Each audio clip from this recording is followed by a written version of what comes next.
പിതാവിൻ്റെയും പുത്രൻ്റെയും പരിശുദ്ധാത്മാവിൻ്റെയും നാമത്തിൽ ആമേൻ. എൻ്റെ പ്രിയപ്പെട്ടവരെ, ഇന്ന് സെപ്റ്റംബർ 22 തിങ്കളാഴ്ച.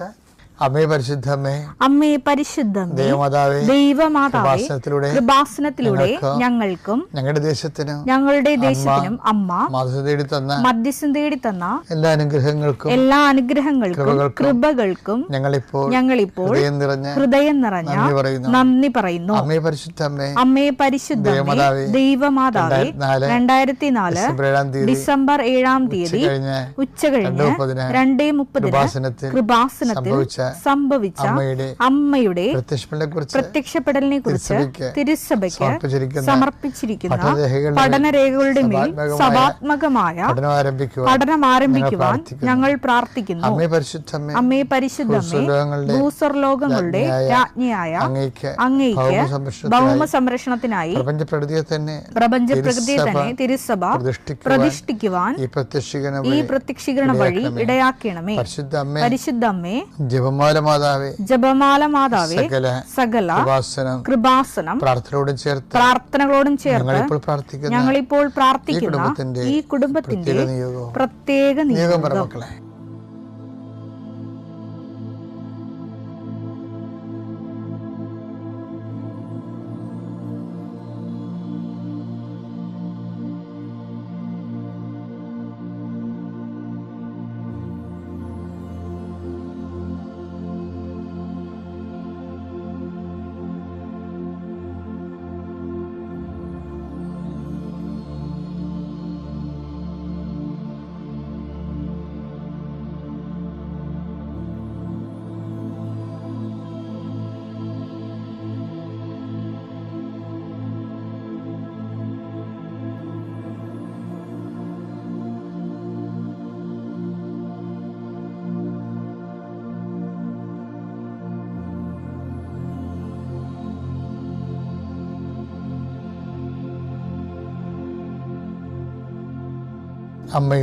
അമ്മയുടെ പ്രത്യക്ഷീകരണത്തിന്റെ ഈ അനുഗ്രഹവേളയിൽ ഞങ്ങൾക്ക് സാധിച്ചു തരുവാൻ കനിയണമേ. വിശ്വാസ പ്രമാണം. സർവശക്തനായ പിതാവും ആകാശത്തിന്റെയും ഭൂമിയുടെയും സൃഷ്ടാവുമായ ദൈവത്തിൽ ഞാൻ വിശ്വസിക്കുന്നു. അവിടുത്തെ ഏകപുത്രനും ഞങ്ങളുടെ കർത്താവുമായ ഈശോ മിശിഹായിലും ഞാൻ വിശ്വസിക്കുന്നു. ഈ പുത്രൻ പരിശുദ്ധാത്മാവിനാൽ ഗർഭസ്ഥനായി കന്യകാമറിയത്തിൽ നിന്ന് പിറന്ന് പൊന്തിയോസ് പീലാത്തോസിന്റെ കാലത്ത് പീഡകൾ സഹിച്ച് കുരിശിൽ തറയ്ക്കപ്പെട്ട് മരിച്ച് അടക്കപ്പെട്ട് പാതാളങ്ങളിൽ ഇറങ്ങി മരിച്ചവരുടെ ഇടയിൽ നിന്ന് 3-ാം നാൾ ഉയർത്ത് സ്വർഗത്തിലേക്ക് എഴുന്നള്ളി സർവശക്തിയുള്ള പിതാവായ ദൈവത്തിന്റെ വലതുഭാഗത്തിരിക്കുന്നു. അവിടെ നിന്ന് ജീവിക്കുന്നവരെയും മരിച്ചവരെയും വിധിക്കുവാൻ വരുമെന്നും ഞാൻ വിശ്വസിക്കുന്നു. പരിശുദ്ധാത്മാവിലും ഞാൻ വിശ്വസിക്കുന്നു. വിശുദ്ധ കത്തോലിക്കാ സഭയിലും പുണ്യവാന്മാരുടെ ഐക്യത്തിലും പാപങ്ങളുടെ മോചനത്തിലും ശരീരത്തിന്റെ ഉയർപ്പിലും നിത്യമായ ജീവിതത്തിലും ഞാൻ വിശ്വസിക്കുന്നു. ആമേൻ. സ്വർഗ്ഗസ്ഥനായ ഞങ്ങളുടെ പിതാവേ, അങ്ങയുടെ നാമം പൂജിതമാകണമേ. അങ്ങയുടെ രാജ്യം വരണമേ. അങ്ങയുടെ തിരുമനസ് സ്വർഗത്തിലെ പോലെ ഭൂമിയിലും ആകണമേ. അന്നു വേണ്ടുന്ന ആഹാരം ഇന്ന് ഞങ്ങൾക്ക് തരണമേ. ഞങ്ങളോട് തെറ്റ് ചെയ്യുന്നവരോട് ഞങ്ങൾ ക്ഷമിക്കുന്നത് പോലെ ഞങ്ങളുടെ തെറ്റുകൾ ഞങ്ങളോടും ക്ഷമിക്കണമേ. ഞങ്ങളെ പ്രലോഭനത്തിൽ ഉൾപ്പെടുത്തരുതേ, തിന്മയിൽ ഞങ്ങൾ രക്ഷിക്കണമേ. ആമേൻ. നന്മ നിറഞ്ഞ മറിയമേ, സ്വസ്തി. കർത്താവ് അങ്ങയുടെ കൂടെ സ്ത്രീകളിൽ അങ്ങ് അനുഗ്രഹിക്കപ്പെട്ടവളാകുന്നു. അങ്ങയുടെ ഉദരത്തിൻ ഫലമായി ഈശോ അനുഗ്രഹിക്കപ്പെട്ടവനാകുന്നു. പരിശുദ്ധ മറിയമേ, തമ്പുരാന്റെ അമ്മേ, പാപികളായ ഞങ്ങൾക്ക് വേണ്ടി ഇപ്പോഴും ഞങ്ങളുടെ മരണസമയത്തും തമ്പുരാനോട് അപേക്ഷിക്കണമേ. ആമേൻ. എൻ്റെ കർത്താവിൻ്റെ ഉന്നതമായ നാമത്തിന് സ്തോത്രം ചെയ്യുന്നു. എൻ്റെ കർത്താവേ, നിൻ്റെ വിശുദ്ധ പൗരോഹിത്യത്തെ മഹത്വപ്പെടുത്തണമേ. എൻ്റെ കർത്താവേ, സഭയിലുള്ള സാന്നിധ്യം പ്രകടമാക്കണമേ. കർത്താവേ, ഓരോ മനുഷ്യരും സാക്ഷ്യം പറയുമ്പോൾ വല്ലാത്ത അഭിഷേകം തോന്നിപ്പോകും. കർത്താവേ, അന്ന് ഡെയിലി ബ്രെഡിൽ പങ്കെടുത്ത് അച്ഛൻ ഇങ്ങനെ പറഞ്ഞപ്പോൾ കർത്താവ് എന്നോട് അച്ഛനിലൂടെ സംസാരിച്ചു, ഞാൻ ആ തീരുമാനം എടുത്തു എന്നൊക്കെ പറയുമ്പോൾ ദൈവം എത്രയോ മനുഷ്യരെയാണ് ഈ ഡെയിലി ബ്രെഡിലൂടെ നീ നേരിട്ട് സംവദിച്ചു കൊണ്ടിരിക്കുന്നത്. അതിലെല്ലാം അങ്ങേക്ക് നന്ദി പറയുന്നു. കർത്താവ്, ഈ കൊതിയോടുകൂടി ജീവിതത്തിന് ഒരു മേൽഗതി ഉണ്ടാകണം, ജീവിതത്തിനൊരു തീരുമാനമെടുക്കാൻ സാധിക്കണം എന്നൊക്കെ സന്നിഗ്ധമായ അവസ്ഥയിൽ കയ്യാലപ്പുറത്ത് തെങ്ങാൻ പോലെ എന്ത് ചെയ്യണമെന്ന് അറിയാൻ പാടില്ല നടുക്ക് നിന്ന് നിൽക്കുന്ന ആൾക്കാർക്ക് വ്യക്തമായൊരു തീരുമാനം എടുക്കാൻ ഇപ്പോൾ കർത്താവിൻ്റെ ശക്തി നിന്നിൽ പ്രവർത്തിക്കട്ടെ. അമ്മേ, പരിശുദ്ധമ്മേ, ദേവമാതാവേ, എല്ലാ വിശുദ്ധന്മാരെയും മാലാഖമാരെയും രക്തസാക്ഷികളെ ഇന്നത്തെ അങ്ങയുടെ മക്കളുടെ ജീവിതത്തിൽ ഞാൻ നിങ്ങളെ സാക്ഷി നിർത്തിക്കൊണ്ട് ആശീർവദിക്കുന്നു. അവരുടെ യാത്രകൾ, അവരുടെ സംസാരങ്ങൾ, അവരുടെ ചെയ്തികൾ, അവരുടെ ഇടപെടലുകൾ, അവർ പങ്കെടുക്കുന്ന വിഷയങ്ങൾ, അവരുടെ ഉദ്യമങ്ങൾ, അവരുടെ ജോലികൾ, അതിൽ വരുന്ന തടസ്സങ്ങൾ യേശുക്രിസ്തു നാമത്തിൽ നീ അനുഗ്രഹിക്കപ്പെടുകയും നിന്നെ കാത്തിരിക്കുന്ന, നീ ആശങ്കപ്പെടുന്ന എല്ലാ വിഷയങ്ങളുടെ മേലും നിന്നെ അലട്ടുന്ന എല്ലാ വ്യക്തികളും യേശുക്രിസ്തു നാമത്തിൽ ഇന്നും നിർവീര്യമാകട്ടെ എന്ന് പ്രാർത്ഥിക്കുന്നു. Lord Jesus Christ, pour out His Spirit, touch your fire finger, soak with the precious blood, authority of the Catholic Church, power of Jesus Christ, with the merit of some holy priesthood. I bless and hallow you. എൻ്റെ പ്രിയപ്പെട്ടവരെ, കർത്താവിൻ്റെ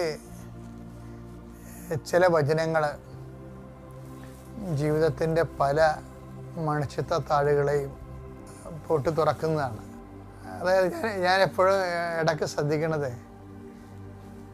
കർത്താവ് എല്ലാ വചനങ്ങളും പരിശുദ്ധാത്മാവിന് ഈ നമ്മളുടെ ജീവിതത്തിൽ ഇടയ്ക്കൊക്കെ ഗ്യാപ്പ് ഉണ്ടാവില്ലേ? പരിശുദ്ധാത്മാവിന് ചില സമയത്ത് ശക്തിപ്പെടും, ചില സമയത്ത് നിർവീര്യമാകും, ചില സമയത്ത് പരിശുദ്ധാത്മാവ് സന്തോഷിക്കും, ചില സമയത്ത് പരിശുദ്ധാത്മാവ് നമ്മൾ ദുഃഖിക്കും. അങ്ങനെ വ്യത്യസ്തമായ കാലാവസ്ഥയിലൂടെയാണ് നമ്മുടെ ജീവിതത്തിൽ പരിശുദ്ധാത്മാവ് പോണത്.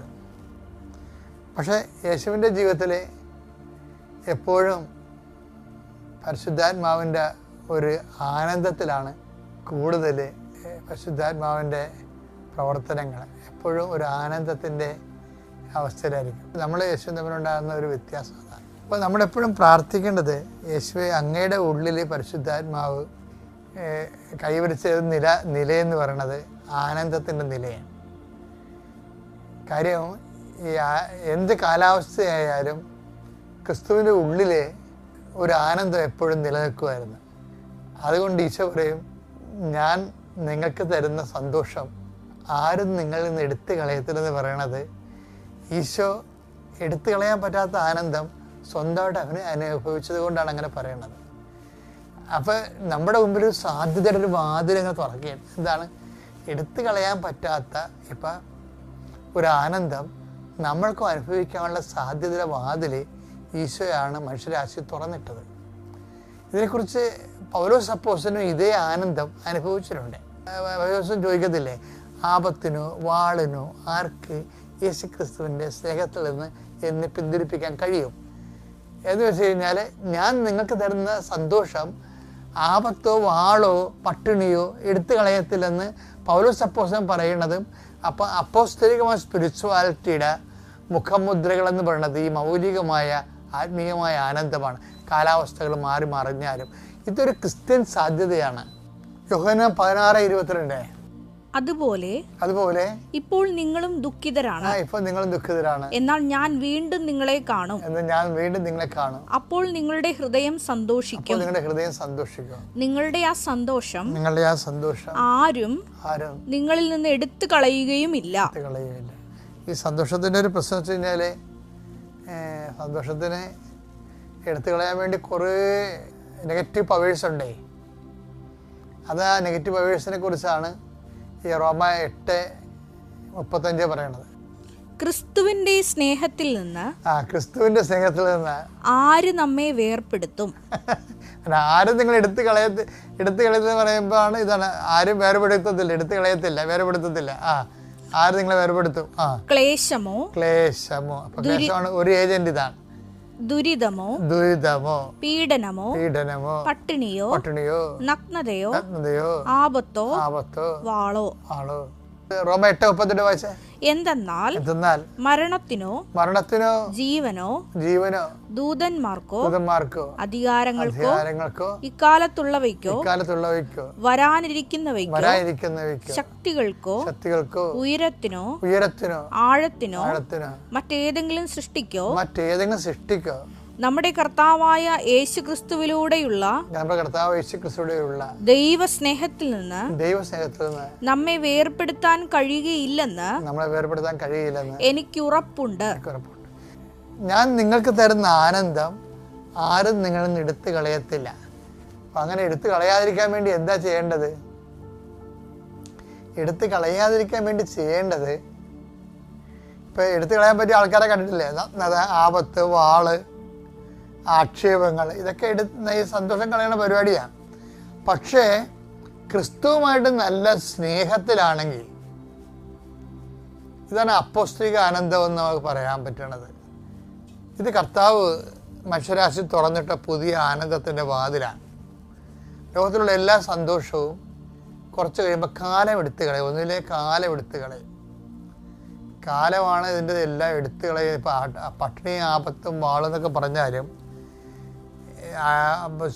പൗലോസ് അഡ്രസ് ചെയ്യാത്തൊരു സംഭവം കാലമാണ്.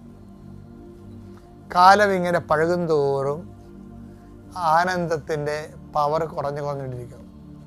പക്ഷേ യഥാർത്ഥ ക്രിസ്തു സ്നേഹിയാണെങ്കിൽ, അപ്പം അതുകൊണ്ട് ശരിക്കും പറഞ്ഞാൽ എല്ലാവരും ട്രെയിൻ ചെയ്യേണ്ടത് എങ്ങനെയാണെന്നറിയാമോ? നമ്മൾ തന്നെ പരിശീലിപ്പിക്കേണ്ടത് ക്രിസ്തു സ്നേഹത്തെ പരിശീലിപ്പിക്കേണ്ടത്. അത്യപൂർവ ദൈവാനുഭവങ്ങൾ ഇനി നിങ്ങൾക്കും സ്വന്തം. ഈ യൂട്യൂബ് ചാനൽ ഇതുവരെ സബ്സ്ക്രൈബ് ചെയ്തിട്ടില്ലെങ്കിൽ ഇപ്പോൾ തന്നെ സബ്സ്ക്രൈബ് ചെയ്യുക. ഈ വീഡിയോ ഇപ്പോൾ തന്നെ നിങ്ങളുടെ സുഹൃത്തുക്കൾക്ക് ഷെയർ ചെയ്തുകൊണ്ട് കർത്താവിന്റെ പ്രേക്ഷിതരാകുക.